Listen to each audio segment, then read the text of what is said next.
There's a fellow you might have heard of. His name is Conor McGregor. He was the first simultaneous double champ in UFC history, and believe it or not, he used to look like this, weighing in at 145 pounds. Now he looks like this. You'd almost think this photo is edited or photoshopped, but apparently Conor has put on 20 to 30 pounds of lean muscle mass since breaking his leg against Dustin Poirier in July of 2021.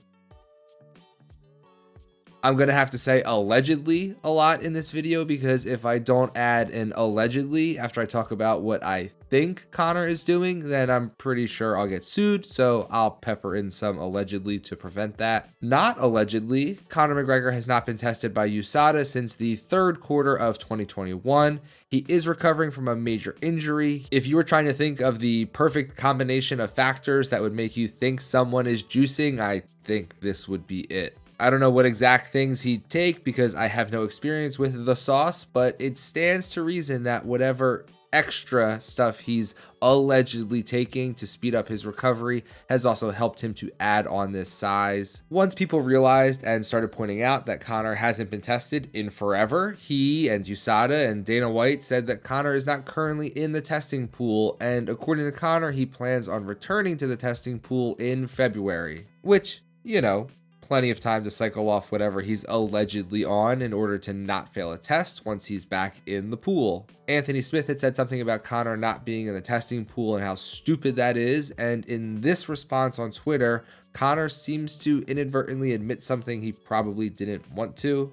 He says that he fully disclosed to USADA everything he'd be taking, and when he says, quote, "the state of allowance for athletes to recover from injuries as horrific as the one I overcame must be assessed," end quote, to me that means one of two things. Number one, as previously mentioned, he hasn't been tested for more than a year, so USADA knew what he'd be on and knew he'd fail a test, so they just didn't test him. That way they can avoid failing him. And then when people started to notice he wasn't being tested, they just say, oh, he's not in the pool. So they can have plausible deniability, and them covering for him and allowing him to take banned substances just gets swept under the rug. Or number two, he told USADA what he'd be on and they said, yeah, you can't take that. And then he withdrew from the pool. Either way, he's taking things that would result in a failed test. Allegedly, I have no evidence USADA is covering up for him, but maybe. At this point, I don't think you can make a serious argument that he's clean. I mean, just look at him. You can't add that much lean size in that short of a period of time without some pharmacological help. If USADA was a real and non-corrupt organization, they'd test him more, knowing he's probably going to be out for a while and will be looking for a fast track back. Letting him take whatever he wants because he's not in the pool is pretty weak. But this is the same organization that let Brock Lesnar fight Mark Hunt after waiving the testing requirements. If your argument is Conor McGregor will be off the juice when he's back in the pool, so it's all good, you're forgetting that the benefits of steroids don't immediately leave you when you stop taking them. His next fight, he'll still be reaping the benefits of the size and strength he added in this wild, wild west time where he's shooting up whatever he wants. Allegedly, of course. You can get into the argument of, should steroids be illegal? Why is one substance that enhances your performance like creatine or protein or caffeine legal and another is not? I think that's a dumb argument, but you can make it in the comments and we can debate about it. But if you want to remain a clean athlete, I will put a link in the description to the only supplement company that I use, BPN, Bare Performance Nutrition.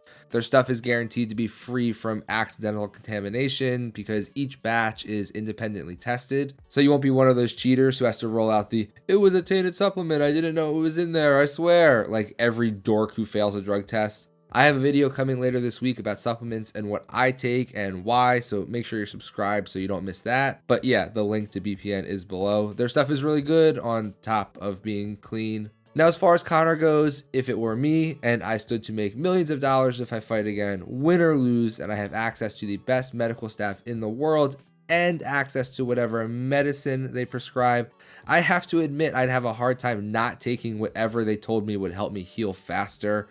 I probably wouldn't pretend I was still clean though, and I wouldn't even really address the rumors that I wasn't, because once you look like this and still say you're clean, it doesn't really add up. But if you were in Conor's shoes, would you take steroids to help your recovery? Should Conor be forced to stay in the testing pool while he recovers, since we all know he's going to fight again?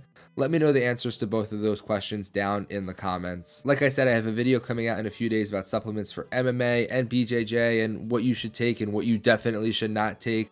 Make sure you're subscribed to the channel so you don't miss that, and the link is in the description if you want to pick up some clean supplements from BPN. Thank you all for watching, and I will see you in the next one.